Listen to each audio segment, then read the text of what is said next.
Bonsoir et bienvenue dans le Grand JT. Tout de suite, le sommaire.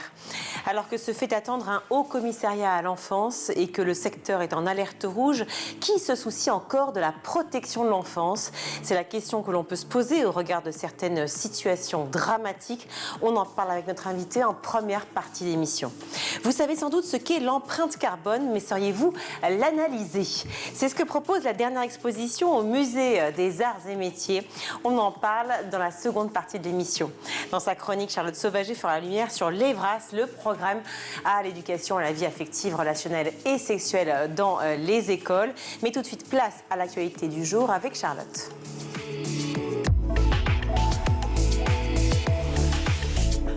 Charlotte, bonsoir. Bonsoir Virginie.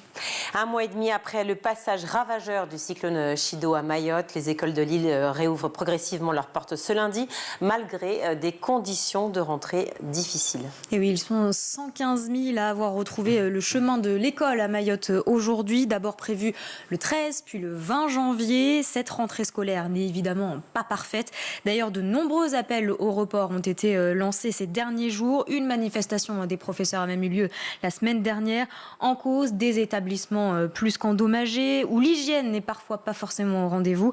Dans le premier degré, sur les 121 écoles, 45 ne rouvriront pas ce lundi en raison des dommages trop importants. Pour le secondaire, 4 établissements resteront fermés. Ce matin, le Premier ministre François Bayrou a exprimé sa gratitude envers les personnels enseignants de Lille. Merci au personnel de Lille qui œuvre sans relâche pour les meilleures conditions possibles.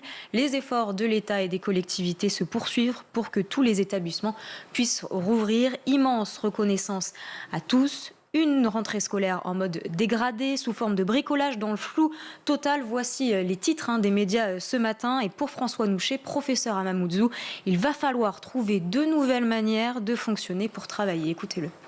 On sera obligé, avec très peu de moyens, de réinventer l'école. On va travailler sous forme de rotation sur 3 jours. Il y a pas mal de visios qui vont être mises en place. Les salles de labo sont complètement détruites. Mais le proviseur a négocié avec un collège. Donc les collègues vont aller là-bas le samedi pour faire des pratiques dans les labos. Il y a un an de solidarité entre les établissements scolaires.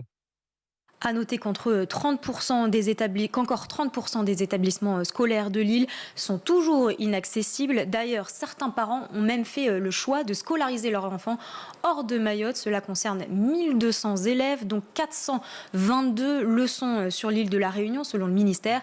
Elisabeth Borne, la ministre de l'Éducation, se rendra à Mayotte dans le courant de la semaine prochaine. Et son collègue des Outre-mer, Emmanuel Valls, lui, y sera jeudi et vendredi. 80 ans après, la Pologne et le monde commémorent ce lundi la libération d'Auschwitz-Birkenau. Des cérémonies sur le site même de cet ancien camp nazi ont eu lieu aujourd'hui, réunissant chefs d'État, mais surtout une cinquantaine de survivants, avec l'urgence d'un devoir de mémoire. Et oui, Auschwitz-Birkenau, vous le savez, est devenu le symbole du génocide perpétré par l'Allemagne nazie. 1 million de Juifs sont morts sur ce site entre 1940 et 1945. Et c'est aujourd'hui peut-être la dernière grande commémoration réunissant un grand nombre de survivants. Ginette Kolinka, l'une d'entre eux, avait alors 19 ans le 27 janvier 1945. Elle est l'unique rescapée de sa famille. 80 ans plus tard, à l'aune de ses 100 ans, ses souvenirs du camp de la mort sont intacte, et c'est toujours avec cette envie, ce devoir même de ne pas oublier qu'elle intervient auprès des collèges et des lycées. Elle était ce midi sur RTL. Écoutez. Moi, mes souvenirs de Birkenau, c'est la crasse, c'est la saleté, c'est les coups, c'est le bruit, c'est tous les gens qui courent tout le temps. Il faut faire schnell. Donc ça veut dire vite. Eh bien, toujours il faut courir, toujours on vous pousse, toujours on vous bouscule, schnell. Tout était sale, tout était écœurant. Chaque pas que vous faites, vous pouvez être sûr qu'il y a eu quelqu'un qui est tombé sous les coups des capots, qui s'est peut-être évanoui, qui même a été tué.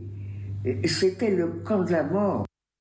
Une parole et un devoir de mémoire, surtout plus que nécessaire pour Yanis Roder, responsable des formations au mémorial de la Shoah à Paris. Cette parole-là, ce vécu-là va disparaître avec eux. Mais ils ont beaucoup parlé, on a beaucoup enregistré, on les a beaucoup écoutés. Certains ont écrit également, donc la matière est là, si vous voulez. Donc on va aujourd'hui faire de l'histoire. Maintenant, on va perdre une chose. On va perdre une chose avec la disparition des derniers témoins. C'est le sentiment et qui était réel en fait, qui n'était pas uniquement un sentiment, mais c'est le fait que nous avons partagé le même monde et que cette histoire n'est pas si loin que ça. Auschwitz est aujourd'hui devenu un lieu de recueillement, de tourisme, même avec près de 2 millions de visiteurs par an. Une visite qui doit exister, évidemment, mais qui doit surtout être encadrée, expliquée, même aux jeunes notamment. C'est ce qu'a déclaré Haïm Korsa, grand rabbin de France, au micro de France Inter ce matin. Mais il faut y aller, et je vais vous dire pourquoi. Parce qu'il faut tenir compte de ce qu'elle disait, mais il faut préparer les voyages. Ça rime à rien d'amener des petits comme s'ils allaient à fête foraine, au truc, au machin. On les amène à Auschwitz, voilà, comme ça ils ont biffé la gaz. Ouais. Pas comme ça que ça se passe. Il faut qu'il y ait une véritable préparation. Il faut passer par exemple par le mémorial de la Shoah. Il faut que les professeurs dans les classes anticipent et construisent une pensée pour pas qu'ils arrivent sur quelque chose qui va forcément les pousser à avoir des stratégies d'évitement qui consistent à ricaner, pas parce qu'ils se moquent, parce que c'est insupportable ce qu'ils voient. À noter, et vous en avez parlé vendredi, que près de 200 photos du camp d'Auschwitz sont exposées depuis jeudi dernier et jusqu'au 13 novembre prochain au mémorial de la Shoah à Paris, dans l'exposition « Comment les nazis ont photographié leurs crimes Auschwitz 1944 ». Une exposition à aller voir donc. À Paris, le choc toujours après la mort d'Elias, 14 ans, poignardé vendredi dernier dans le 14e arrondissement après avoir refusé de donner son portable. Oui, arrêté à peine 1 heure après les faits, 2 jeunes de 16 et 17 ans étaient auditionnés depuis vendredi soir par les enquêteurs de la police judiciaire de Paris. Le plus âgé des deux a reconnu hier soir avoir donné le coup de couteau mortel.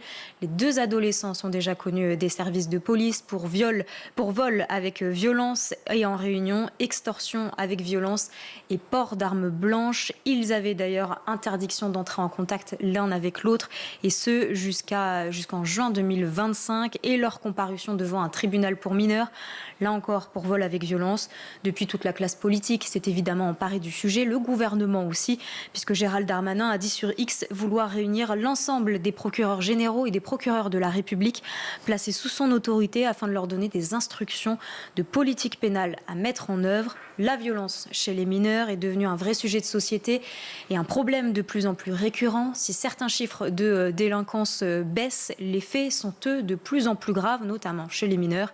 C'est ce qu'a constaté Laurent Nunez, préfet de la police de Paris. Il y a une montée en puissance qui devient insupportable, encore une fois, de la violence des mineurs. On le constate. Il faut savoir que les vols-violences dans l'agglomération parisienne, 1/3 des mis en cause sont des mineurs. Les cambriolages, c'est 40%. On voit de plus en plus de mineurs également dans les homejacking. Vous savez, ces agressions violentes à domicile, c'est quelques centaines de faits par an, mais néanmoins, on voit que les mineurs s'engagent de plus en plus dans des processus violents. Le préfet de police de Paris, Laurent Nunez, qui était donc au micro d'Amandine Bégaud sur RTL. Calcul raté, fausses informations. La première version de l'IA générative soutenue par l'État français a fait les frais de nombreuses moqueries critiques en raison de ses incohérences. Et oui, le 23 janvier dernier, la Direction générale de l'enseignement a annoncé l'accès au public de la première version de Lucie pour une durée d'un mois. Alors Lucie, c'est qui? C'est plutôt quoi? C'est une nouvelle IA générative créée par la société française l'Inagora, en collaboration notamment avec le CNRS et avec le soutien du secrétariat général pour l'investissement. Alors cette IA, comparable à ChatGPT, avait pour objectif premier une collecte de données éthiques, mais surtout qui respectait la réglementation européenne. Elle devait être adaptée pour le monde de l'éducation courant 2025. Seulement voilà, Lucie n'était pas vraiment au point. Entre erreurs de calcul sur des questions de mathématiques et réponses sérieuses à des questions bêtes, comme le poids d'un trou dans le gruyère ou la définition d'un œuf de vache, alors spoiler alerte, évidemment ça n'existe pas, Lucie répondait complètement à côté. Face aux critiques et à son dysfonctionnement, l'IA a dû fermer temporairement ses accès, seulement donc 4 jours après sa mise en ligne. Ses créateurs ont déploré quant à eux un trop grand nombre de messages qui dénaturent à la fois le travail, l'investissement de leurs équipes et leurs ambitions. Les gérants de la plateforme ont tenu quand même à rappeler sur leur site que leur projet est avant tout un projet de recherche académique et que son usage dans un contexte éducatif n'était pour l'instant, je cite, prématuré. Bref, un peu d'indulgence donc en attendant la suite. Merci Charlotte Sauvager pour ces informations. Le grand JT de l'éducation continue sur School TV.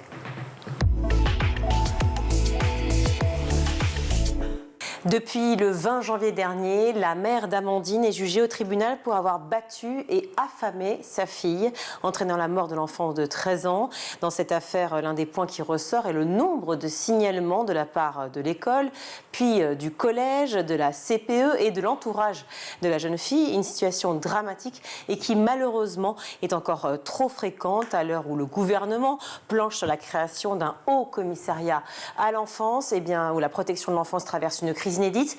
Nous avons voulu vous proposer de revoir l'entretien avec Aude Kérivel, docteur en sociologie et l'autrice de Protéger l'enfance, tenir notre promesse aux enfants. C'est un entretien qui date du 25 novembre 2024. Aude Kérivel, bonjour. Bonjour. Merci d'être à nouveau sur ce plateau du Grand JT. Vous êtes docteur en sociologie, directrice du laboratoire d'évaluation des politiques publiques et des innovations. Vous êtes également autrice de cet essai absolument remarquable, Protéger l'enfance, tenir notre promesse aux enfants, paru chez Flammarion. Nombreuses ont été les alertes, Aude, les rapports, les commissions sur la protection de l'enfance, vous le dites et vous les listez, le livre blanc en 2023, la mission La parole aux enfants en 2022, le rapport de la Cour des comptes en 2020 sur la protection de l'enfance. Bref, vous dites rien ne change. Est-ce que c'est uniquement une faute politique ? Je pense en effet que c'est uniquement une faute politique. Clairement. Pas de prise en charge, pas de prise en compte finalement. La situation de la protection de l'enfance n'est pas si importante au regard des... Disons, quand je vois qu'on recommande des rapports, là le CESE vient de rendre un rapport, il y a eu aussi un excellent rapport qui a été fait par le GEPSO. On ne peut pas indéfiniment produire des rapports qui disent la même chose, qui coûtent cher aussi, qui prennent du temps. Et non, à un moment, en effet, il me semble qu'il faut des décisions politiques. Des décisions politiques, un chiffre qui parle de lui-même. J'en ai relevé qu'un, il y en a 1000 que vous pourriez citer évidemment.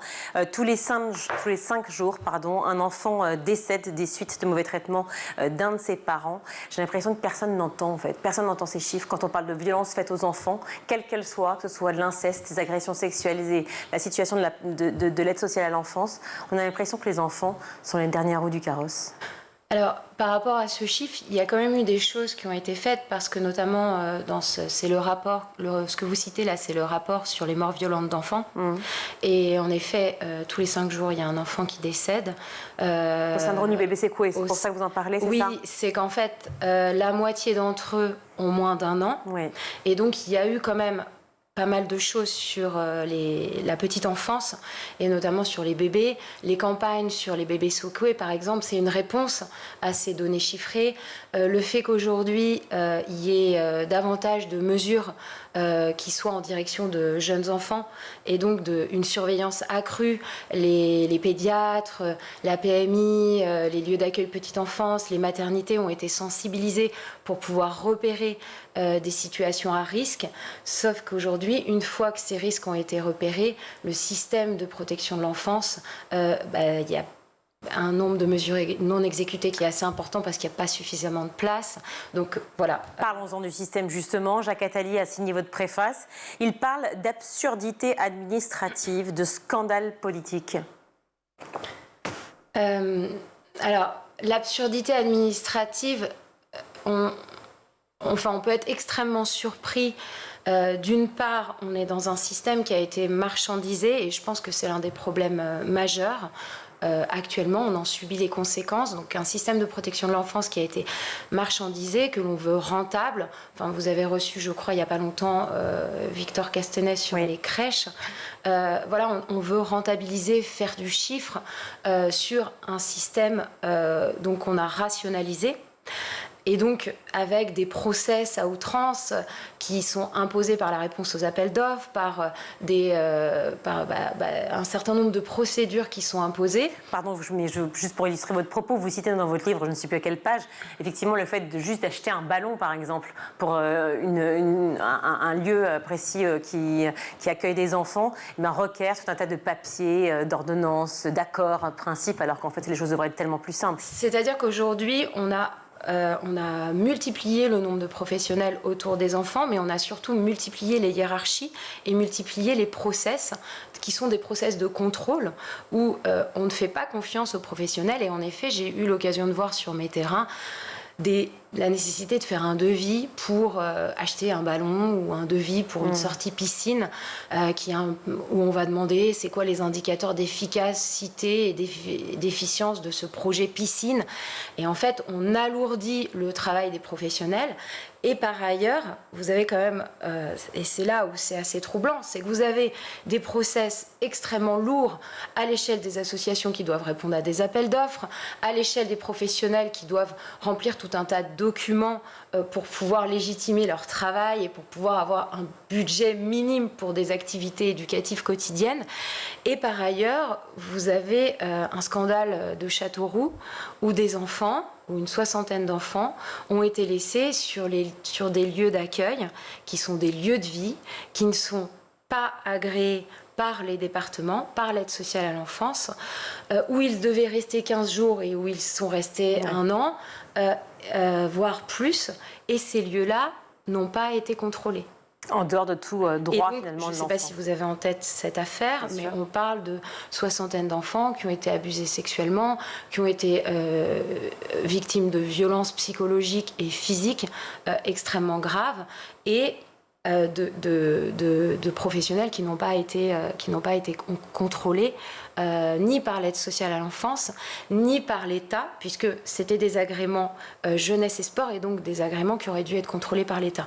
Donc on a un écart assez fou entre des professionnels à qui on demande un process incroyable, de remplir des grilles, etc., où on contrôle le moindre déplacement, le moindre trajet en voiture pour les assistantes familiales, pour ne pas qu'elles dépensent plus d'essence que ce qui est autorisé pour emmener un enfant chez le médecin ou à une activité extrascolaire. Et par ailleurs, des lieux de vie où l'on accueille les enfants qui n'ont pas de place ailleurs, voire les enfants qui ont été exclus d'un certain nombre d'endroits et qui sont dans les situations les plus difficiles, qui vont se retrouver dans ces lieux, et ces lieux ne sont pas contrôlés. Donc, ils ne sont pas contrôlés.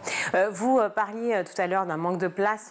Évidemment, c'est une des premières, pour vous, une des premières lois à appliquer finalement, protéger tous les enfants. Le problème numéro 1, c'est celui-ci. Mais vous dites en fait, de manière plus générale, une protection de l'enfance plus efficace en 2024, c'est simplement l'application des lois, tout simplement. Elles sont déjà là, finalement, et elles ne sont pas appliquées. Oui, c'est ça. Je pense qu'il faut arrêter d'ajouter des lois, sachant qu'il y a un certain nombre de lois qui ne sont pas appliquées. Normalement, les enfants ne devraient pas être séparés de leurs frères et sœurs. Dans la grande majorité des cas, ils le sont. Normalement, on devrait leur assurer une sécurité physique et affective quand ils sont changés en moyenne 4, 5, 6 fois de lieu de placement, quand ils sont accueillis par des intérimaires qui ne sont pas diplômés. On n'assure pas cette sécurité minimale. Ils doivent normalement tous avoir un projet personnalisé pour l'enfant. Ce n'est pas forcément toujours le cas. Enfin, en fait, il y a un certain nombre de lois qui existent et qui ne sont pas appliquées. Par rapport à l'ouverture des places, je pense qu'il y a quelque chose qui est important à avoir en tête aussi. C'est-à-dire que oui, il faut des places supplémentaires parce que le rapport de la magistrature énonce le nombre de mesures non exécutées. Mais 77% selon vous, des juges, enfin en tout cas dans ce que j'ai lu dans votre livre, 77% des juges des enfants ont déjà renoncé à prendre des décisions de placement d'enfants en danger dans leur famille en raison d'absence de place ou de structure adoptée. Voilà, alors c'est en effet avoir un nombre plus important de places, mais aussi ne pas oublier la prévention. Parce qu'aujourd'hui, il y a aussi des placements qui pourraient être évités si on a un bon accompagnement des familles, si on a un travail de prévention qui est fait en amont, si on a ce qu'on appelle les mesures d'action éducative en milieu ouvert qui sont effectivement faites avec des professionnels qui peuvent régulièrement aller voir des parents avec des situations de repli possibles dans le cas où vous avez des parents qui ont des problèmes de santé mentale, un parent souvent seul qui a un problème de santé mentale, qu'il puisse y avoir lors d'une situation de crise une possibilité de repli pour l'enfant, un accompagnement régulier. Sauf cas extrême, le meilleur lieu pour l'enfant, ça reste sa famille. Donc, dans la mesure du possible, c'est aussi ce que c'est aussi les prérogatives et les conseils de tous les travaux à l'international et de tous les rapports de protection des enfants, de dire, voilà, il faut maintenir au maximum l'enfant dans sa famille, mais pour ça, il faut de la prévention. Et donc, il faut des associations de prévention qui puissent avoir les moyens d'accompagner au mieux les parents. Donc, c'est-à-dire augmenter le nombre de places, oui, mais c'est pas que le placement, c'est aussi augmenter le nombre de possibilités d'accompagnement à domicile. Pour éviter justement aussi les placements. Pour éviter le placement lorsqu'il est possible. C'est aussi, il y a un nombre très très important d'enfants confiés. Ils sont presque majoritaires, hein, même, enfin ils sont majoritaires, mais c'est presque 100% des enfants qui sont en situation de pauvreté ou de grande précarité. Donc c'est aussi favoriser le logement des familles pour qu'ils puissent, en effet, le coût d'un placement ou le coût d'aide en direction de famille qui puisse avoir un logement décent. C'est des choses qui sont à mettre dans la balance. Oui, si on devait être cynique et parler effectivement finance, ça coûte finalement plus cher de travailler et d'opérer un placement financier, enfin le financement d'un placement plutôt, que d'aider les familles, tout simplement les plus pauvres, à subvenir à leurs besoins. Voilà, alors attention, je ne dis pas que la pauvreté est une raison de placement, mais les conséquences de la pauvreté, un logement insalubre, voire pas de logement, peuvent être... les conséquences de la pauvreté peuvent donner lieu à un placement. Et ce n'est pas un hasard si la majorité des enfants placés sont issus de familles pauvres. Parlons effectivement de tous ces travailleurs sociaux dont on parle depuis notre début d'échange. Vous évoquiez l'affaire de Châteauroux. Fort heureusement, les travailleurs sociaux, tous ces éducateurs qui sont auprès des enfants ne sont pas tous déficients, ne sont pas tous à mettre de côté. Bien au contraire, 1,3 million de travailleurs sociaux, dont 9 sur 10 sont des femmes, vous le dites, auprès de ces 300 000 jeunes, 310 000, je crois, un peu plus de 310 000 jeunes confiés à l'ASE. Vous dénoncez justement le lien entre la féminisation du secteur et justement la non-reconnaissance de cette profession. Oui, alors j'ai écrit au féminin parce qu'en effet, la très très grande majorité des professionnels qui accompagnent les enfants, éduquent les enfants au quotidien sont des femmes et que c'est un secteur qui s'est fortement dévalorisé en même temps qu'il s'est féminisé, un peu comme tous les secteurs du care. Et donc, on voit qu'il y a beaucoup de femmes auprès des enfants. Elles sont en revanche beaucoup moins nombreuses lorsqu'il s'agit de l'État, lorsqu'il s'agit des ministres ou lorsqu'il s'agit d'instances décisionnaires. Elles sont empêchées dans leur travail ? Pour moi, on parle beaucoup aujourd'hui de crise du travail social, de difficulté à recruter des professionnels, de crise de vocation. Je pense que le problème, il est absolument pas du côté des personnes qui ne veulent plus s'engager, il est du côté des organisations qui aujourd'hui empêchent le travail de se faire, qui aujourd'hui a créé finalement, a rendu les professionnels des OS du travail social, leur donne plus aucun moyen d'agir parce qu'elles sont sûres. Elles ont une masse de travail beaucoup trop importante qui les empêche de faire correctement leur travail, voire où elles sentent qu'elles sont le maillon d'un chaînon de maltraitance institutionnelle, ce qui font que la plupart des professionnels partent pour ces raisons-là ou ne veulent plus s'engager dans les écoles de travail social. Vous avez beaucoup d'étudiantes qui arrêtent après leur premier stage parce que justement, elles voient que elles n'ont pas de marge de manœuvre et on leur demande des choses qui sont impossibles. On leur demande de suivre 50 situations d'enfants et de familles. On leur demande de changer sans cesse de groupe, de collègues, parce qu'il y a un turnover incessant, parce qu'il va y avoir des intérimaires et qui font que le groupe est extrêmement insécure face à des enfants qui ont besoin d'amour, qui ont besoin de sécurité, qui ont besoin de présence et qui ont besoin de disponibilité. On leur demande de remplir des documents, on leur demande d'être rentables. Alors justement, parlons-en des liens et de l'affection. Il a été prouvé que sans lien, sans un lien d'attachement, sans amour, sans affection, un enfant ne peut pas se développer et grandir. Comment gérer justement cette, entre guillemets, distance que doivent avoir les professionnels de l'enfance et en même temps cet amour, enfin en tout cas ce lien d'affection qui est là malgré tout, forcément. Rappelons aussi que chaque cas est particulier. Je ne pense pas qu'il faille parler de distance professionnelle. J'aime beaucoup l'utilisation du terme juste proximité. Parce qu'en effet, il y a eu un petit peu avec la professionnalisation qui est assez récente, finalement, la professionnalisation du secteur, il y a eu cette idée de distance professionnelle ou de bonne distance qui a pu être transmise dans un certain nombre de formations et qui a été critiquée depuis. Et c'est pour ça que je préfère cette notion de juste proximité. Ces enfants ont besoin d'amour et bien sûr que les professionnels les aiment. Alors, ils vous le diront peut-être pas comme ça, mais bien sûr qu'ils les aiment et bien sûr qu'il y a de l'amour. C'est plutôt le prisme inverse qui m'intéresse, pardon, ou alors je me trompe, mais c'est l'interdiction de maintenir tout ce que j'ai entendu, ou en tout cas lu, ou de créer des liens d'attachement. Est-ce que c'est toujours valable, ça ?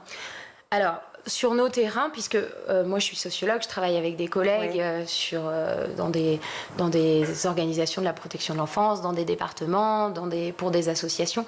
Et en effet, on entend encore de la part des assistantes familiales, de la part des éducatrices et des monitrices éducatrices, des maîtresses de maison, des veilleuses de nuit, des veilleurs de nuit. En MEX, on entend encore, oui, si un jeune part, il ne faut pas maintenir des liens avec lui. Si un enfant part, il ne faut pas continuer de lui écrire, de prendre de ses nouvelles. C'est quelque chose sur lequel nous, on travaille beaucoup avec les départements sur lesquels on travaille. Mais c'est encore une idée reçue qui existe. Il n'y a pas d'argument, en fait. Il n'y a aucun argument valable pour expliquer cette idée reçue comme quoi il ne faudrait pas maintenir de lien, parce que notamment il y a la loi dit que l'enfant a le droit de maintenir des liens et d'avoir une durabilité des liens. Donc c'est contraire à cette loi. Après, dans les faits, ça peut en effet impliquer que l'enfant revienne sur les lieux de placement, ça peut impliquer que le professionnel puisse prendre de ses nouvelles de temps en temps. Mais ces enfants, et vous le savez mieux que moi, mais qui ont eu des parcours pour la plupart extrêmement difficiles, souvent victimes de violences et toutes sortes de violences, des violences physiques, des violences mentales, des maltraitances, des cas de viol aussi, des enfants qui sont tout simplement séparés de leurs parents parce qu'ils ne peuvent pas s'occuper d'eux. On les laisse dans des hôtels, souvent seuls, dès l'âge de 12 ans ou 11 ans. Enfin, je veux dire, j'arrive pas à comprendre cette distance qu'il faut avoir avec les liens d'affection, justement. Ah, mais il n'y a pas à avoir de distance, en fait. Enfin, je pense que les enfants ont besoin d'amour et les professionnels savent très bien que ces enfants ont besoin d'amour. Parfois, vous avez en effet des directions qui vont interdire le maintien de liens alors que ça n'a pas lieu d'être. Mais il y a un travail qui est fait aujourd'hui, je pense que ce n'est pas le cas partout, que c'est encore des idées reçues qui subsistent, mais il y a quand même quelque chose qui est en train de changer dans les formations. Par rapport à des enfants qui sont laissés à l'hôtel, en général, j'ai rarement entendu ou vu des enfants de 12 ans laissés à l'hôtel. En revanche, il y a une population parmi les enfants confiés qui sont traités différemment. Ce sont les mineurs non accompagnés, donc les enfants qui arrivent sur le sol français et qui sont, au regard de la Convention des droits de l'enfant et parce qu'ils sont mineurs, qui peuvent être pris en charge par la protection de l'enfance. Et en effet, ce nombre a augmenté. Aujourd'hui, c'est 23% des enfants confiés. Et ils font l'objet aujourd'hui d'un traitement différencié au sein de la protection de l'enfance, c'est-à-dire qu'ils ne sont pas nécessairement dans les mêmes maisons d'enfants à caractère social, dans les mêmes lieux d'accueil. Le prix de journée n'est pas le même, le budget pour l'alimentation n'est pas le même. Et en effet, ces jeunes-là, on a pu en retrouver qui ont été mis comme solution d'urgence dans des hôtels seuls. Et d'ailleurs, il y a eu quelques faits graves, notamment une jeune qui s'est suicidée à l'hôtel il y a quelques temps. Donc, ça a mis un peu en lumière ce phénomène. Voilà. Et c'est aussi ce traitement différencié de ces populations, de ces enfants et de ces jeunes, qui sont d'abord vus comme des mineurs non accompagnés, comme des immigrés, comme des étrangers, avant d'être vus comme des enfants, que ce sont aussi des enfants. La clé, les solutions, vous en proposez de nombreuses. Une des premières, c'est la transversalité entre tous les acteurs de la protection de l'enfance, et notamment le rôle principal de l'école aussi, et des associations. C'est-à-dire faire de l'école et des associations un partenaire privilégié, enfin des partenaires privilégiés. Je pense qu'elles le sont. Ils le sont déjà à l'échelle des maisons d'enfants à caractère social, à l'échelle des associations, à l'échelle des départements. Aujourd'hui, il y a des instances où se réunissent l'école, se réunissent le secteur de la santé, aussi du handicap. On a aujourd'hui une part importante, autour de 30% des enfants accueillis à l'aide sociale à l'enfance qui ont une mesure MDPH, donc qui sont en situation de handicap. Donc aujourd'hui, il y a des choses qui se bougent à ce niveau-là. Un partenariat se fait. Moi, je pense qu'il faut démarchandiser le social. Les associations ne peuvent pas être soumises constamment aux appels d'offres, à la mise en concurrence les unes aux autres. Il faudrait calculer le coût des appels d'offres, le coût de toutes ces nouvelles fonctions de communication, de plaidoyer. Tout ce coût, si on le mettait en direction des professionnels qui s'occupent vraiment au quotidien des enfants, si on le mettait dans les maisons d'enfants à caractère social, si on permettait aux référents ASE qui s'occupent des parcours des jeunes à l'échelle du département d'avoir moins de mesures et de pouvoir plus facilement rencontrer les enfants. Les enfants, ce qu'ils demandent, c'est pouvoir contacter, savoir qui est leur référent ASE et pouvoir le contacter lorsqu'ils en ont besoin. Les enfants, quand vous leur demandez ce qu'ils veulent, ils voudraient que les intérimaires soient un petit peu formés. Ils voudraient pouvoir voir leurs frères et sœurs, voire être placés avec eux. Ils demandent des choses qui sont juste le respect de la loi. Et aujourd'hui, c'est aussi faute de moyens, alors que le budget de la protection de l'enfance continue d'augmenter. Alors oui, les mesures augmentent, mais je pense qu'il y a eu une rationalisation, une marchandisation du système qui aujourd'hui fait que les sous sont peut-être pas forcément au bon endroit. Distribués au bon endroit. Il nous reste très peu de temps, mais sensibiliser évidemment toutes les personnes, tous les professionnels de la petite enfance, c'est-à-dire les médecins, les éducateurs, les établissements scolaires, mais vous le lirez dans ce livre Protéger l'enfance de Aude Kérivel. Sensibiliser les enfants aussi sur leurs droits, c'est très important de parler avec eux, de leur donner l'habitude d'être entendus aussi, de libérer la parole, de laisser les parents au cœur du système, évidemment. Bien entendu aussi qu'une enquête puisse être lancée rapidement après le signalement. Autant de mesures que vous retrouverez dans ce livre. Malheureusement, nous n'avons plus le temps. Former le personnel, vous l'avez dit, et faire de l'école.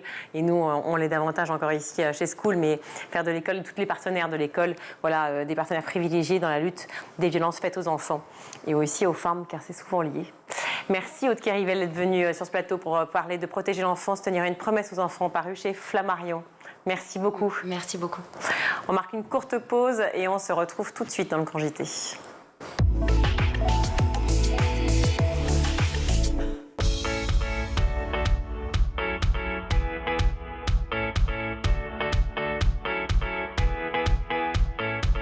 Chaque matin dès 6h30, retrouvez Emmanuel Davidenkoff et son équipe dans La Quotidienne. En compagnie d'un invité fil rouge, il vous donne des clés de compréhension et des conseils pratiques en matière d'éducation et de parentalité. C'est important d'adopter des mesures hygiéno-diététiques, c'est important de savoir bien manger, de bien s'hydrater, d'avoir un bon sommeil. À partir de 9h, Patrice Boisfer prend le relais dans le MAG. Au cœur des territoires, la parole est donnée aux élus et aux élèves qui font bouger l'éducation partout en France. Je voyais pas énormément de jeunes, je me reconnaissais pas énormément dans les listes parce qu'il n'y avait pas de jeunes, il n'y avait pas de sportifs et je me suis dit pourquoi la politique ça touche que certaines personnes. À 12h30, School TV vous ouvre les portes de l'école du futur. Avec son équipe de chroniqueurs, Philippine Dolbeau met en lumière des acteurs engagés et des innovations pédagogiques qui façonnent l'école de demain. L'usage qu'on peut faire d'un téléphone et celui d'un ordinateur est complètement différent. Sur l'ordinateur, on parle bien d'un usage pédagogique. Pour le cours, le téléphone, on aborde plutôt la question des réseaux sociaux et je ne pense pas que les enseignants prônent d'utiliser TikTok ou YouTube. Tous les soirs à 20h30, dans le grand JT de l'éducation, Virginie Guillaume fait le point sur l'actualité du jour. Politiques et acteurs de l'éducation se questionnent sur l'avenir de nos enfants à l'école. Le double objectif de tout ce que nous avons fait, qui est la boussole de toute l'action, c'était 2 objectifs que j'affichais toujours, c'est-à-dire 1, hausser le niveau général des enfants de France, 2°, baisser les inégalités, donc rapprocher les plus défavorisés du reste du groupe et que tout cela monte, ce que j'appelle parfois niveler par le haut. Chaque samedi et chaque dimanche, Malika Ménard reçoit une personnalité qui raconte ses souvenirs d'écolier et dévoile sa vision de l'école d'aujourd'hui et de demain. L'amour devrait être enseigné à l'école, l'empathie devrait être enseignée à l'école, la vraie éducation civique, l'amour de l'autre, l'amour des plantes, le respect de l'environnement profond, l'alimentation vraie, ça devrait être enseigné à l'école. School TV, imaginons ensemble l'école de demain.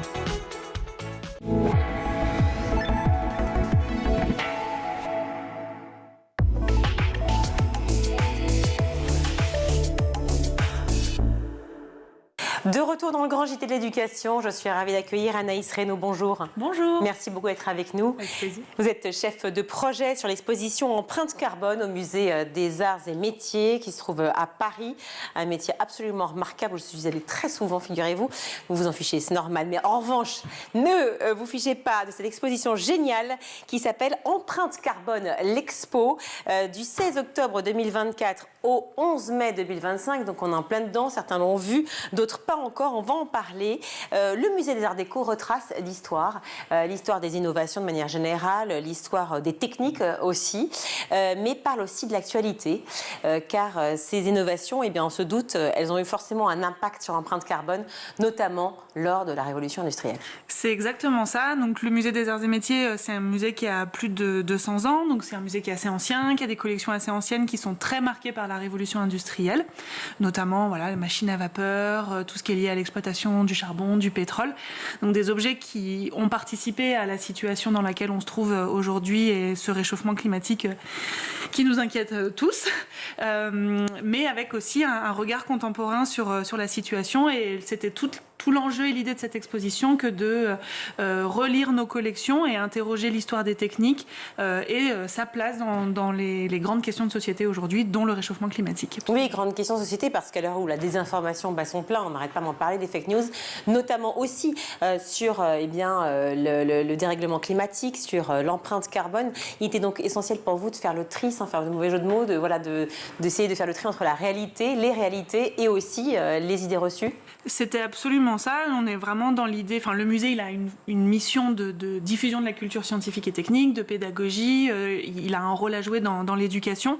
Et l'exposition, elle a pour but de nous aider en tant que visiteurs à mieux comprendre déjà ce que c'est que le réchauffement climatique, l'empreinte carbone, comment l'empreinte carbone des objets se constitue, et puis de comprendre un petit peu dans son quotidien, dans les choix qu'on fait, dans l'idée aussi de pouvoir mieux décrypter le discours médiatique, de pouvoir mieux réagir aux actualités, et puis peut-être même de passer à l'action et d'imaginer des solutions.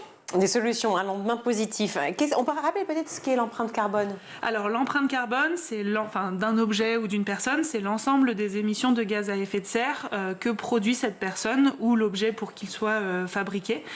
Ces gaz à effet de serre, ils sont, pour ceux qui sont d'origine humaine, ils sont liés notamment au fait de brûler des énergies fossiles, par exemple, et ils vont donc s'accumuler dans l'atmosphère et participer au renforcement du réchauffement climatique. Donc tout le monde a une empreinte carbone. L'idée, c'est maintenant qu'elle soit la plus faible possible et donc de travailler sur nos choix, nos actions individuelles, mais aussi beaucoup collectives. Mais surtout les objets, parce que là, il s'agit surtout d'objets. Si on prend, par exemple, un objet du quotidien, un frigidaire, je ne sais pas, ou autre chose, est-ce qu'on peut parler de son empreinte carbone et comment elle a évolué au fil du temps ? On peut complètement faire ça. D'ailleurs, on en présente un dans l'exposition, donc un réfrigérateur de nos collections. Donc, quand on va faire un peu la cartographie de l'empreinte carbone d'un réfrigérateur. On va regarder de quoi il est composé, quels matériaux, quels métaux, etc. Comment ils ont été extraits, comment ils ont été ensuite travaillés, parce que les métaux, quand ils sortent de la mine, ils ne sont pas prêts à l'exploitation, à être mis en objet.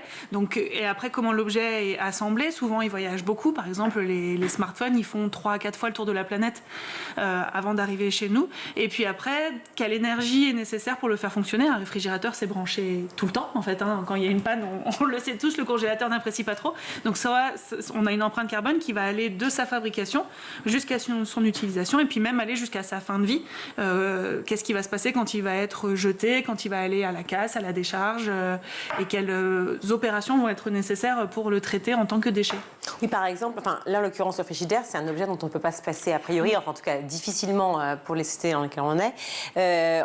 Comment on fait justement pour que cet élément qui a pu l'être et pollueur ou a été pollueur devienne quelque part en carbone négatif. Alors, comme ça. Il ne le sera jamais complètement. Par contre, ce qu'on peut faire, c'est essayer d'améliorer sa durée de vie. Quand il est cassé, quand il tombe en panne, ne pas jeter systématiquement, mais réparer soi-même ou faire appel à un réparateur, à la filière de la réparation. Pourquoi pas aussi acheter de seconde main? Est-ce qu'on a besoin d'un réfrigérateur neuf ou est-ce qu'on peut aller sur un réfrigérateur reconditionné? Donc c'est un objet qui aura déjà servi, donc son empreinte carbone, elle aura déjà été en partie utilisée par quelqu'un d'autre avant, donc ça permet déjà d'avoir moins de déchets et puis d'avoir un objet qui est lui-même déjà un peu plus propre et puis militer aussi pour que les réfrigérateurs soient mieux fabriqués, plus durables, moins gourmands en énergie, fabriqués avec des matériaux plus responsables, etc. Donc on a plein de leviers d'action, certains qui sont peut-être plus faciles à apprivoiser que d'autres, mais on a plusieurs solutions, même pour un réfrigérateur dont on ne se passera pas. Voilà. Comment on sort de l'idée de la guerre idéologique face à une société de consommation, face à des sociétés qui veulent continuer à vivre et survivre et donc, du coup, fabriquer des frigidaires pour qu'ils soient justement utilisés un maximum et puis en même temps préserver cette planète finalement que l'on chérit Je crois si on avait la réponse, on aurait peut-être fait une exposition très différente. On ne l'a pas tout à fait. Ce qu'on propose, c'est plutôt de montrer les différents types de solutions. Comme je le disais, il y en a qui passent par l'amélioration technique des objets, faire en sorte que les objets consomment moins. Et c'est dans plein de domaines déjà le cas. Par exemple, une ampoule aujourd'hui, elle consomme beaucoup moins qu'une ampoule il y a 20, 30 ou 40 ans. Donc ça, c'est plutôt un signe positif. Par contre, une fois qu'on a cette ampoule chez nous, est-ce qu'on a besoin de laisser la lumière toujours allumée? Est-ce qu'on peut travailler à ce que ce soit plus économe? Et est-ce qu'on peut peut-être se remettre à réparer cette ampoule? Donc il y a à la fois une réflexion sur nos besoins, sur nos attentes des objets qui nous entourent. Est-ce qu'on en a besoin? Est-ce qu'on a besoin qu'il soit si rapide, qu'il arrive si vite chez nous, qu'il soit si performant? Et une réflexion eux-mêmes sur les objets et leur capacité. Génial. L'exposition, elle aborde donc cette question effectivement de l'empreinte carbone tout au long de cette histoire que nous avons vécue et on peut l'imaginer jusqu'à une date qui reste symbolique, qui est 2050, mais qui est extrêmement proche, 2050. Oui. Est-ce qu'on peut imaginer justement cette neutralité carbone donc pour 2050? Alors on l'imagine et puis surtout on s'appuie sur ceux qui l'ont imaginé pour nous. Donc notamment l'ADEME, qui est vraiment l'Agence nationale pour la transition écologique, elle a travaillé sur des scénarios pour que la France atteigne la neutralité carbone d'ici 2050, donc dans le cadre d'un grand plan national. Et c'est des scénarios, comme vous le disiez justement, certains sont très basés sur le pari technologique. La technologie, l'investissement dans la technologie va nous permettre à la fois de réduire nos émissions et puis même de réparer ce qui a été déjà un peu abîmé. Et de l'autre côté des scénarios, il y en a 4. Le scénario vraiment de la frugalité, où on va vraiment beaucoup réduire nos déplacements, nos usages, nos recours au neuf, etc. Et ce qui est intéressant, c'est que l'ADEME, elle propose pas de direction unique, elle propose des tendances dans lesquelles les décideurs vont pouvoir puiser pour essayer de construire quelque chose de vivable. Après, la neutralité, c'est quand même compliqué. On ne sait pas si on l'atteindra. On peut juste espérer déjà infléchir pour que la situation soit moins dramatique, mais ça reste quand même un sacré défi. Oui. Et au moins sensibiliser le public. Alors justement, ce public, il arrive au musée des Arts et Métiers pour tous les âges, j'imagine? Pour tous les âges. Alors, il faut quand même être un petit peu grand. Nous, on a notamment un parcours jeune public qui est, quand on est petit lecteur, c'est-à-dire vers 6-7 ans, primaire. Après, après, on a conçu l'exposition pour que l'expérience en famille, elle soit vraiment agréable, même quand on a des enfants en très bas âge. On a beaucoup de dispositifs où on joue, on pousse, il y a des lumières qui s'allument, on tamponne, on relie des ficelles. On a vraiment imaginé une médiation qui accompagne l'exposition, qui fait qu'on est aussi actif, que c'est pas un exposé, c'est pas un discours qui nous tombe dessus. C'est vraiment une visite dynamique. Enfin, on l'a vraiment voulu comme ça. Et normalement, quand on visite l'exposition, on se parle, on regarde ce que l'autre a fait, on échange, on rigole, on fait parfois tomber des choses par terre. Enfin, voilà. Donc c'est un musée vivant, mais c'est important de le dire quand même, parce qu'on peut aussi avoir peur effectivement de venir avec ses enfants dans un musée. Là, en l'occurrence, on est avec des objets, avec ce qui est très vivant, et donc du coup, on peut échanger. Ça veut dire qu'aussi, cette exposition, au fur et à mesure du parcours, amène des discussions précises et peut-être... On aimerait bien, on laisse les visiteurs les créer, mais oui, l'idée c'est vraiment que la réflexion, elle se construit au fur et à mesure de la visite, et puis qu'ils amènent leur expérience, leurs idées. On a une partie sur l'alimentation, par exemple, et où chacun peut parler de ce qu'il a envie de manger et pourquoi il pourrait peut-être changer, peut-être pas trop changer. Enfin voilà, c'est des ateliers qui sont prévus au sein effectivement de l'expo. On a des ateliers et des visites, donc notamment tous les week-ends, on a une visite guidée qui est vraiment un temps d'échange, puisqu'on a un médiateur ou une médiatrice qui accompagne la découverte de l'exposition, puis qui relance, qui crée du débat et des échanges au sein du groupe. Et puis on a plusieurs ateliers plutôt visant un public familial pour apprendre. On en a notamment un où on vient faire de la gravure sur Tetra Pak. La gravure sur Tetra Pak, ouais, c'est voilà. Ça. Pourquoi alors? Parce que ça nous permettait de travailler à partir d'une matière de seconde main, c'est-à-dire que toutes les briques de lait qu'on boit depuis le début de l'exposition, on les nettoie et après on les amène au musée.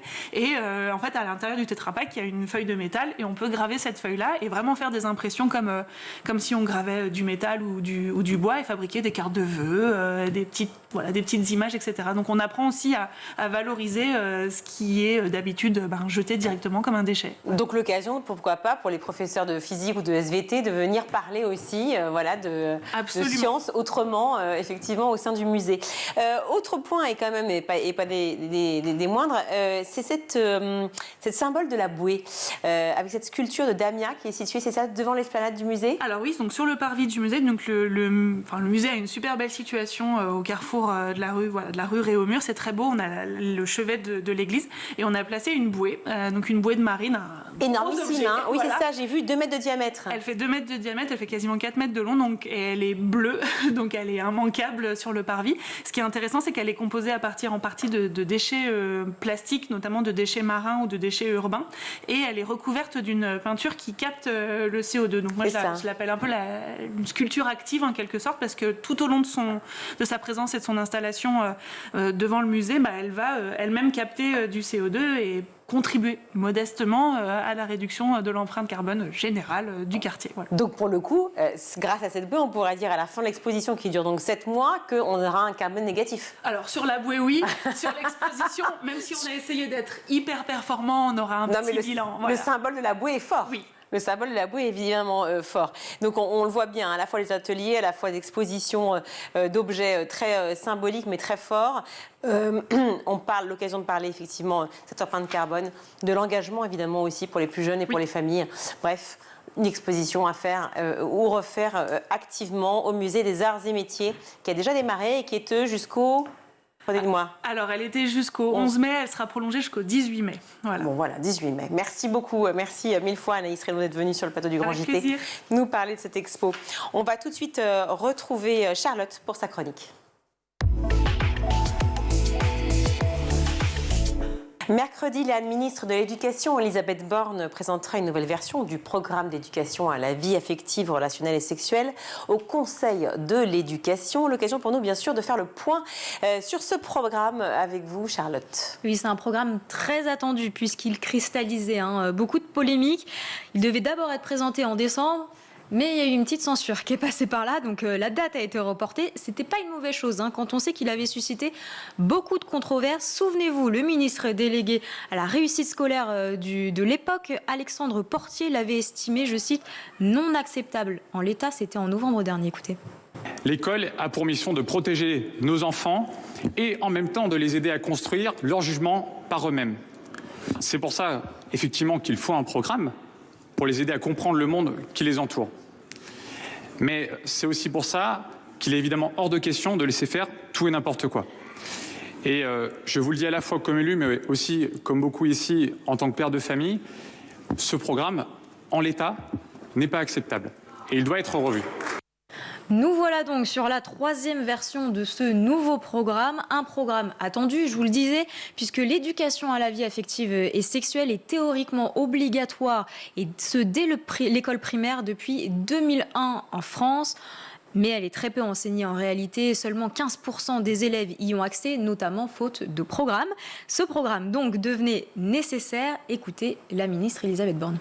Peut-être comme élément de contexte, avoir aussi en tête qu'on a un enfant toutes les 3 minutes qui fait l'objet d'agressions sexuelles, d'avoir en tête qu'on a plus de 2 millions de mineurs qui sont exposés à des contenus pornographiques sur Internet.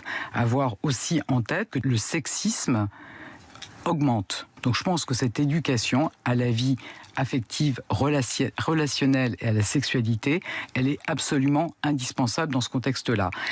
Alors cette nouvelle version du programme, justement, propose ce programme progressif, donc par âge, puis aussi par classe, de la petite section de maternelle à la terminale. Comment est-ce qu'il va se constituer ?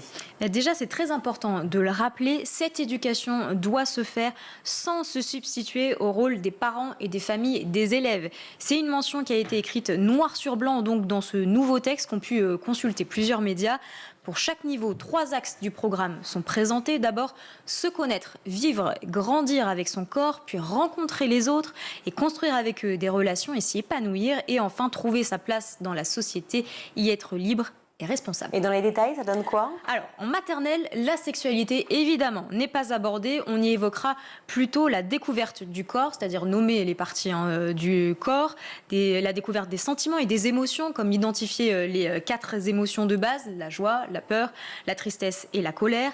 La découverte donc du respect de l'intimité, de l'égalité entre les filles et les garçons, comprendre par exemple qu'une activité ou un métier peut être choisi par tous. Ils sont initiés aussi et surtout à la notion du consentement et à dire non ou stop à des questions comme « est-ce que je peux te prendre la main ? Est-ce que je peux m'asseoir à côté de toi ?» Ce sont des questions simples mais qui abordent déjà cette notion de consentement et qui leur apprendront aussi qu'il existe des comportements interdits même avec un adulte de confiance et ceux des 4 ans. Ça, c'est pour la maternelle. Comment ça se passe à l'école primaire ? On parlera toujours pas de sexualité, mais cette fois-ci, on parle de vie affective et relationnelle. Ils découvriront donc différents types de familles, hétéroparentales, monoparentales ou homoparentales. La connaissance du corps sera plus poussée qu'en maternelle, avec cette fois-ci des connaissances scientifiques, avec un vocabulaire adapté à leur âge et à leurs émotions. Et notamment, ils apprendront le principe du changement de corps à la puberté, et ce dès le CM1, mais aussi ils apprendront à repérer les situations de harcèlement ou à comprendre les stéréotypes pour lutter contre les discriminations. En CM2, enfin, les violences sexistes et sexuelles seront évoquées pour apprendre à les reconnaître et évidemment, Internet et tous ces dangers seront expliqués. C'est donc au collège qu'on va passer à la notion de sexualité, c'est ça, de vie affective et sexuelle ? Exactement. Objectif, aider les élèves à comprendre les changements dont ils font l'expérience et, je cite, à appréhender progressivement la notion de sexualité dans l'ensemble de ses implications. Sexisme, pornographie, maladies sexuellement transmissibles, incidence des réseaux sociaux sur les relations, violences sexuelles, discrimination. Tout ça sera donc à l'ordre du jour, c'est un sacré programme. Enfin, le genre et l'orientation sexuelle seront expliqués en 5e. Ils apprendront à différencier sexe, genre, orientation sexuelle et à respecter leur diversité. Que va-t-il rester pour le lycée du coup ? Alors, au lycée, on est censé être plus responsable. Donc normalement, on approfondit les notions qu'on a déjà évoquées. Le programme, je cite, invite à la fois au développement de connaissances plus précises, ainsi qu'à l'approfondissement de la capacité de questionnement des élèves au bénéfice de leur maturité personnelle et de leur citoyenneté. En classe de seconde, pour la première fois, l'identité de genre sera évoquée. À partir de témoignages, il sera donc expliqué que le sexe biologique peut ne pas correspondre à son identité de genre. Les enseignants seront évidemment invités à faire preuve de pudeur et de délicatesse, mais surtout, c'est à noter, les parents seront forcément prévenus avant ces séances. Objectif de ces 3 années de lycée, pour ce qui est de ce programme, rassembler les acquis permettant aux élèves d'appréhender la sexualité en jeune adulte responsable. Alors on sait quand même que c'est un texte qui a fait beaucoup polémique ces derniers mois avec donc 3 versions différentes. Vous l'avez dit, Charlotte, qu'est-ce qui a changé dans cette nouvelle version ? D'abord, la sexualité, donc le fait de ne pas ressentir d'attraction sexuelle pour autrui a complètement disparu du programme alors qu'elle était évoquée avant. Mais surtout, c'est la notion de genre, celle qui fait beaucoup polémique, une notion que beaucoup de conservateurs critiquaient. Et bien, sur le texte précédent, l'identité de genre apparaissait 17 fois contre 7 fois seulement pour cette dernière version. Elle y est désormais abordée au lycée et non plus en 5e à l'origine. Même si c'était un recul du gouvernement, l'effacer complètement n'était pas à l'ordre du jour. Écoutez Elisabeth Borne. La notion d'identité de genre, elle figure quelquefois dans le programme. Vous savez que c'est une notion qui figure dans le code pénal, qui réprime les discriminations en fonction de son sexe, de son identité de genre ou de son orientation sexuelle. Donc forcément, on fait référence au code pénal. Et là, ce sera en quelle année qu'on apprend les identités de genre ? Alors, c'est à partir du lycée qu'on évoque cette notion d'identité de genre. Ça fait partie du code pénal, donc je pense que c'est important aussi d'expliquer aux lycéens. À noter, et c'est clairement stipulé, que les professeurs ont la responsabilité de ces séances. Les partenaires extérieurs, comme des associations agréées, par exemple, pourront intervenir au collège et au lycée, toujours en présence d'un membre de l'équipe éducative avec qui ils devront systématiquement préparer leur intervention. Ce programme, on l'a dit, doit donc passer mercredi devant le Conseil supérieur de l'éducation.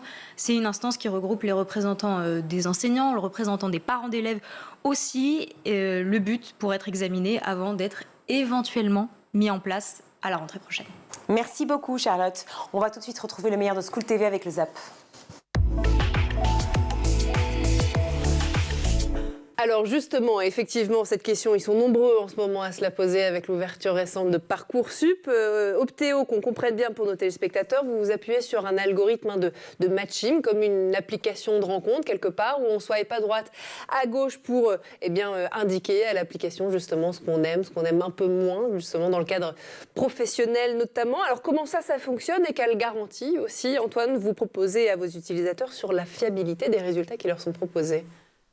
Oui, c'est une très bonne question. Donc, comme vous l'avez dit, le fonctionnement, il est assez simple. L'objectif, d'abord, c'est de comprendre qui sont les étudiants. Donc, ils vont nous indiquer leur centre d'intérêt de manière extrêmement ludique. Ils vont, comme un petit peu Tinder, swiper différentes cartes. Chacune de ces cartes contient une proposition du type, par exemple, j'aimerais plus tard travailler dans la mode ou je suis intéressé par le secteur de l'environnement. Et après un certain nombre de cartes, on a créé un algorithme qui va faire matcher les centres d'intérêt de l'étudiant avec toutes les formations qui existent en France. On a répertorié plus de 30 000 formations. Et à partir de ce classement personnalisé qui est dynamique, si on retourne swiper des cartes, l'algorithme va s'affiner. L'étudiant a accès à des pages de profil qui vont résumer les informations importantes. On va avoir les matières, les informations sur l'insertion professionnelle, le prix de la formation, ce genre de choses. L'objectif, c'est évidemment de pouvoir les aider à les conforter peut-être dans leur choix qu'ils ont déjà fait, mais également les aider à découvrir des formations, des fois près de chez eux, qu'ils ne connaissent pas encore, et les aider dans cette première phase de Parcoursup qui est quelque part une des phases les plus stressantes en réalité, de savoir qu'est-ce qu'on peut faire l'année d'après. C'est quoi Inspire ? Alors Inspire, c'est notre plateforme qui est dédiée à l'orientation, puisque après avoir travaillé sur le mentorat et les études supérieures, les deux fondateurs ont fusionné pour pouvoir avoir un impact systémique, changer le système en devenant plus important et en pouvant accompagner davantage de jeunes. C'est pour ça qu'aujourd'hui, nos 20 ans s'accompagnent d'un fort changement d'échelle. Et donc Inspire, c'est la plateforme qui va permettre aux jeunes de trouver des modèles d'inspiration, donc aux jeunes lycéens, de trouver des modèles d'inspiration parmi des étudiants qui ont vécu ce qu'ils sont en train de vivre et ce qu'elles sont en train de vivre. Donc, qui vont venir leur apporter des informations sur les filières du supérieur qu'ils ont choisies, les choix d'orientation qu'ils ont pu faire et qui vont pouvoir venir leur donner des conseils. Et si je peux me permettre, en plus de la plateforme digitale, Inspire, c'est aussi des ateliers collectifs en lycée. On va y venir. Et c'est extrêmement important de pouvoir aussi, en présentiel, porter... Combien de personnes sur cette plateforme ? Alors aujourd'hui, c'est 52 000 lycéens et lycéennes inscrits sur l'année scolaire qui vient de s'achever. Et c'est 40 000, 45 000 élèves que l'on touche dans les lycées. Alors écoutez, les écrans aujourd'hui sont conçus pour créer une addiction, de toute façon. Les réseaux sociaux numériques, les plateformes, etc. Et même le smartphone en lui-même, le menu, les émoticônes, tout ça fait que le jeune reste sur l'écran. Et parfois le moins jeune. Et parfois le moins jeune. Mais là, on parle des jeunes. C'est plus grave pour les jeunes. C'est plus grave pour les jeunes, effectivement. Autrefois, on ne parlait pas de surexposition aux écrans. Aujourd'hui, c'est monnaie courante. Et ça a des conséquences extrêmement concrètes. Vous les listez, par exemple, sur l'habileté motrice? Oui, tout à fait, parce qu'effectivement, les enfants, même parfois très très jeunes, avant 3 ans, sont placés devant la tablette. Et donc, ils apprennent à faire glisser le doigt sur l'écran. Et pendant ce temps-là, il n'y a pas d'interaction avec les parents ou avec les adultes de l'entourage. Et quand ils arrivent en maternelle, ils ne savent pas ce que c'est qu'un livre, par exemple.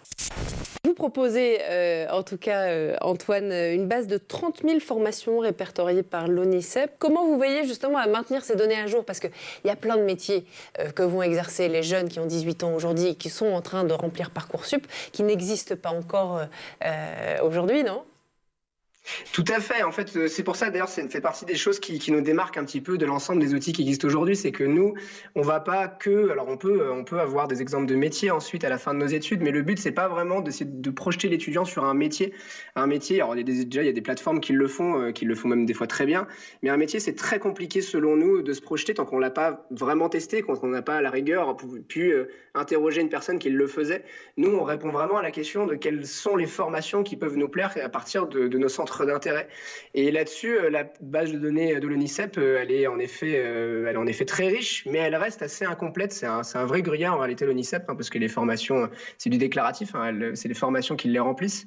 Et donc l'objectif, nous, petit à petit, c'est aussi de pouvoir travailler à la fois avec des étudiants, mais aussi avec des établissements scolaires, pour veiller à ce que les trous qu'il y a aujourd'hui sur l'ONICEP, alors qui reste une plateforme de choix pour les étudiants aujourd'hui, soient le plus remplis possible pour avoir un maximum d'informations de qualité pour pouvoir faire un choix éclairé. Et pourquoi l'autocensure est-elle si répandue chez ces jeunes? Alors en fait, on note plusieurs freins. Et effectivement, on a aujourd'hui 57% des jeunes qui nous disent s'être censurés dans leur choix d'orientation. On note plusieurs freins. Il y a le premier frein qui est un frein, je dirais, économique. Oui. Une partie des jeunes pensent que certaines études ne leur sont pas accessibles du fait des frais de scolarité ou de la nécessité de déménager. C'est plus d'un sur deux, ça, 55%. 57%. Donc ça, c'est la première cause, je dirais, frein économique. Il y a également des freins plus, je dirais, sociaux. Ces jeunes nous disent également ne pas se projeter dans certaines filières en ayant peur de ne pas être à leur place. Donc c'est à la fois... C'est quoi, le sentiment d'imposteur, du coup? Le sentiment d'imposteur, un manque d'estime de soi. On note un écart de 15 points entre l'estime de soi des jeunes issus de familles très favorisées, CSP+, et les jeunes issus de familles moins favorisées. À niveau scolaire égal, ils ont 15 points de moins d'estime de soi. Et le troisième frein, le niveau académique trop élevé? En tout cas, la perception qu'ils s'en font. Donc effectivement, ce troisième frein, c'est de l'autocensure par rapport à l'estime de soi, même à compétence et à niveau scolaire égal. Combien il fallait de moutons pour faire un livre? Ça pouvait aller jusqu'à 100 moutons. 100 moutons, donc ça veut dire un travail. Il faut tuer des moutons déjà. Oui, c'est vrai. Ensuite, voilà, les écorcher. Et puis il y avait un travail très, très, très précautionneux pour enlever les poils, pour après... voilà, c'était un travail qui pouvait durer une année, 2 années. Les moines, au Moyen-Âge, c'était beaucoup les moines, dans des scriptoriums. Après, il y avait les enluminures, le texte, et tout ça prenait un temps fou, souvent des scriptoriums absolument gelés. Donc, à la fin des livres, quand ils avaient enfin fini, ils mettaient des petites notes personnelles en disant que maintenant je suis... Les moines. Voilà, les moines. À la fin du parchemin, j'en ai marre. Voilà, beaucoup plus libres que nous, autrices et auteurs aujourd'hui, disant, je suis contente d'avoir fini mon livre, j'ai travaillé une année là-dessus. Et voilà, courbature, j'ai eu trop froid.